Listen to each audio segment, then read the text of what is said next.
Hello student, स्वागत है आपका हमारे यूट्यूब चैनल मैथ इंडियंस में। कक्षा 12 गणित में इस समय हम लोग 7वां चैप्टर पढ़ रहे हैं, समाकलन, इंटीग्रेशन। और भाई आज के इस वीडियो में आपको हम पढ़ा रहे हैं एक्सरसाइज 7.11। भाई जो ये वाली एक्सरसाइज है, यहाँ पर हम लोग निश्चित समाकलन में जो भाई निश्चित समाकलन के विशेष गुणधर्म होते हैं उनका प्रयोग करके भाई समाकलन कर रहे हैं कुल मिलाकर। प्रश्न नंबर 7 हमने लिखा हुआ है। प्रश्न नंबर 1 से लेकर 6 तक हम लोग पहले ही हल करा चुके हैं, जिसे आप हमारी प्लेलिस्ट में से देख सकते हो। अभी आप 7वें पर ध्यान दो। लिमिट है 0 से 1, लिखा है x, 1 माइनस एक्स की पावर है n और dx लिखा हुआ है। तो भाई सबसे पहले क्या करना होता है, i बराबर में आप सवाल को नोट कर लोगे। फिर देख लो 0 से 1 है और यहां है 1 माइनस एक्स की पावर n। तो भाई यहां पर हम लोग P4 का यूज करने वाले हैं, ठीक है। तो आप यहां लिख दोगे P4 से। अब भाई ये P4 होता क्या है, देखो अगर कहीं पर लिमिट हो 0 से a और लिखा हो एफ एक्स डी एक्स, तो वहां पर फर्क क्या आ जाता है, लिमिट तो वही रहेगी 0 से a, लेकिन जहां पर x लिखा है अब वहां पर आप a माइनस एक्स लिखने वाले हो, बस इतना सा फर्क आएगा। अगर कहीं पर लिमिट 0 से a है, एफ एक्स डी एक्स लिखा हुआ है, तो लिमिट तो वही रहेगी, लेकिन जहां पर x है वहां पर अब a माइनस एक्स आप लिख सकते हो। ये हमारा प्रॉपर्टी नंबर 4 होता है, जिसका हम यहाँ पर यूज करने वाले हैं। तो भाई यहां पर ध्यान दीजिएगा, देखो i बराबर 0 से 1 हो जाएगा। अब जहां पर x लिखा है वहां क्या लिखोगे, a माइनस एक्स, a का मान है 1, तो यहां आ जाएगा 1 माइनस एक्स।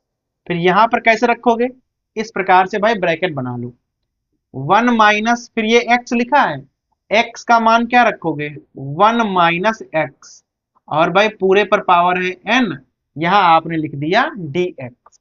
जो ये वाला x था उसको 1 माइनस एक्स लिख दिया, जो ये वाला x था उसको भी हमने यहाँ पर 1 माइनस एक्स लिख दिया है। अब ध्यान दीजिएगा i बराबर 0 से 1, यहाँ 1 माइनस, यहाँ पर भाई ना ब्रैकेट आप खोल दो तो 1 माइनस 1 और प्लस हो जाएगा इस प्रकार से, और ये 1 और 1 हो जाएंगे आपके कैंसिल।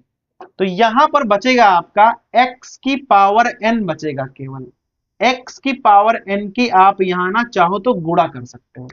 देखना कैसे, i बराबर x की पावर 1 की गुणा 1 से करोगे तो आ जाएगा x की पावर n, और यहां आ जाएगा dx। फिर x की पावर n है, गुणा होगी x के साथ में, तो माइनस 0 से 1 क्या हो जाएगा, n प्लस 1 पावर आ जाएगी। तो पहले हमने यहाँ 1 से गुणा किया और फिर x से गुणा किया, तो एक पावर बढ़ जाएगी। अब आप यहाँ सीधे ही समाकलन कर सकते हो। देखना i बराबर x की पावर n का समाकलन क्या होता है, x की power n plus 1 upon n plus 1, और भाई लिमिट है आपकी 0 से 1। यहाँ n प्लस 1 पहले से लिखा है, तो भाई समाकलन क्या हो जाएगा n प्लस 2, यहाँ पर भी n प्लस 2 और यहाँ पर भी 0 से 1 हो जाएगा। पहले आप 1 रखोगे, देखो 1 रखोगे, एक की कितनी भी पावर हो उसका मान 1 होता है, तो यहाँ आ जाएगा 1 अपॉन n प्लस 1। 0 रखोगे तो भाई 0 की पावर कुछ भी होगी ना उसका मान 0 हो जाएगा, तो यहाँ पर पूरा आ जाएगा। यहाँ 1 रखोगे तो आ जाएगा माइनस 1 अपॉन n प्लस 2। 0 रखोगे तब तो पूरा 0 हो जाएगा। यहाँ ना आप एलसीएम ले लो, यहाँ आ जाएगा n प्लस 1 और भाई यहाँ आ जाएगा n प्लस 2, इसकी गुणा यहाँ, इसकी गुणा यहाँ हो जाएगी, भाई आ जाएगा n प्लस 2, और यहाँ गुणा करोगे तो माइनस n और माइनस 1 हो जाएगा, n और n हो जाएगी कैंसिल। दो में से आप एक घटा दो तो कितना बचेगा, एक बचेगा, और नीचे क्या लिखा है n प्लस 1 और यहाँ हो जाएगा n प्लस 2, और भाई यही आपका हो जाएगा आंसर। तो देखा आपने, जैसे ही आपने P4 प्रॉपर्टी नंबर 4 का यूज किया, 0 से a अगर कहीं पर लिखा हुआ है तो x की जगह आप a माइनस एक्स यूज कर सकते हो, ठीक है। उसका हमने जैसे ही यूज किया भाई देखो सवाल एकदम से छोटा हो गया। 1 - x, यहां बचा x की पावर n। सीधे हमने अंदर गुणा करी और भाई समाकलन भी बहुत आसान हो गया था। उसके बाद लिमिट खोलना तो और भी आसान था। सीधा आपका आंसर आ गया। ठीक है, तो भाई ये हो जाएगा हमारा प्रश्न नंबर 7। अब भाई प्रश्न नंबर 8 को देख लो, क्या लिखा हुआ है। लिमिट है 0 से π/4 log 1 + tan x dx लिखा हुआ है। ठीक है, सबसे पहले आप सवाल को I बराबर करके लिख लीजिए। अब यहां पर भी हमें करना वही है जो हमने पिछले सवाल में भाई किया था। आपको P4 का यूज करना है, तो आप यहां लिखने वाले हो P4 से। और भाई P4 होता क्या है, यहां पर आप लिख दो। अगर कहीं पर 0 से a लिमिट है, fx dx लिखा हुआ है, तो भाई प्रॉपर्टी 4 क्या करेगी, लिमिट तो वही रहेगी 0 से a, लेकिन जहां पर x लिखा है अब वहां पर a - x आप लिख सकते हो। ये हमारा होता है P4, जिसका हम यहां पर यूज करने वाले हैं।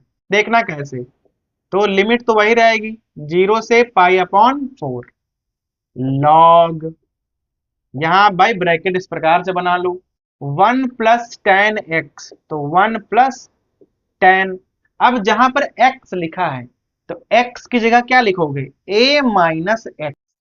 a का मान है π/4 और -x इस प्रकार से, और यहां dx आप लिख दोगे tan π/4 -x। अब यहां पर आप tan a - b वाला ना फार्मूला खोल दोगे। देखना I बराबर 0 से π/4, यहां log हो जाएगा 1 + tan a - b का फार्मूला क्या होता है भाई, सीधा होता है tan a minus tan b, 1 + tan a into tan b इस प्रकार से। यहां भाई ब्रैकेट क्लोज करेंगे और यहां dx लिख देंगे। अब जहां जहां tan π/4 है उसका मान भाई 1 होता है, तो उसका मान हम लोग 1 लिख देंगे। ठीक है, अब देखना I बराबर 0 से π/4 log 1 + यहां हो जाएगा 1 - tan x, और भाई यहां हो जाएगा 1 + tan x, और बाहर है हमारा dx। जहां जहां tan π/4 था उसका मान हमने 1 रख दिया है। अब यहां आप ना एलसीएम लेके हल भी कर सकते हो। देखना I बराबर 0 से π/4 log, भाई 1 से यहां गुणा करोगे तो 1 + tan x, और ऊपर क्या लिखा है 1 - tan x, और भाई नीचे है 1 + tan x इस प्रकार से dx। यहां भाई tan और tan हो जाएगा कैंसिल, 1 और 1 हो जाएंगे आपके 2। अब देखो 2 बटे आ जाएगा 1 + tan x, तो भाई लिख लो 0 से π/4 log, यहां आ जाएगा 2/1 + tan x dx। अगर लॉग में संख्याएं अपॉन में लिखी हुई हैं तो आप उन्हें माइनस में करके लिख सकते हो, वही हम यहां लिखने वाले हैं। 0 से π/4, इसको आप log 2 dx लिख लो, और इस वाले को ना माइनस में करके लिख लो इस प्रकार से। देखना log 1 + tan x और dx हो जाएगा। भाई लॉग में संख्याएं अपॉन में है तो माइनस में हो जाती हैं, तो 2 यहां कर लिया और माइनस में नीचे वाली संख्या यहां लिख दी। अब आप ध्यान दीजिएगा, जो चीज ये लिखी हुई है यही हमारा मेन सवाल था। जो हमने सवाल ऊपर शुरू किया था वो भाई यही था, तो इस चीज का मान आप आई रख दोगे। भाई इसे हमने आई माना हुआ था, तो इसका मान हम लोग आई रखने वाले हैं। देखना तो भाई आ जाएगा I बराबर 0 से π/4, यहां आ जाएगा log 2 dx और माइनस आई। भाई माइनस लगा है और इसका मान हमने रख दिया आई। ठीक है, माइनस का आई इधर आएगा तो भाई i + i 2y हो जाएंगे, तो 2y बराबर log 2 को बाहर निकाल लो, 0 से पाई अपॉन 4 कर लो, यहां बचेगा 1.dx। भाई कुछ भी नहीं बचेगा ना, तो एक बचेगा, एक का आप ना समाकलन कर लो, तो आई बराबर यहां हो जाएगा 1/2 log 2। अब एक का हो जाएगा आपका x, 0 से पाई अपॉन 4। अब भाई मान रखना है केवल, तो 1/2 यहां हो जाएगा log 2, x में रखोगे पाई अपॉन 4 और माइनस 0 हो जाएगा कुल मिलाकर, भाई upper limit minus lower limit, तो यहां आ जाएगा पाई अपॉन 4। पाई अपॉन 4 को इधर ले आओगे तो आ जाएगा पाई अपॉन 8 और यहां बन जाएगा आपका log 2। और भाई यही आपका आंसर हो जाएगा। तो देखो सवाल भाई थोड़ा सा लंबा हो गया लेकिन कठिन एकदम नहीं था। जैसे ही आपने P4 का यूज किया, यहाँ पर tan A माइनस बी वाला फॉर्मूला बन गया, जिसे हमने यहाँ पर भाई खोला और tan पाई अपॉन 4 का मान जो 1 होता है वो भाई हमने यहाँ पर रख दिया। फिर यहाँ पर एलसीएम लेके हल किया तो आ गया log 2 upon 1 plus ten x. संख्याएं अपॉन में थी तो हमने माइनस में लिख दिया। फिर भाई आपने देखा कि ये चीज मेन जो हमारा सवाल था वही आ गई दोबारा से, तो उसका मान हमने आई रख दिया और उसके बाद तो भाई देख लो समाकलन कितना आसान हो गया और भाई सीधे आपका आंसर आ गया। क्लियर है? तो भाई ये हो जाएगा हमारा प्रश्न नंबर 8।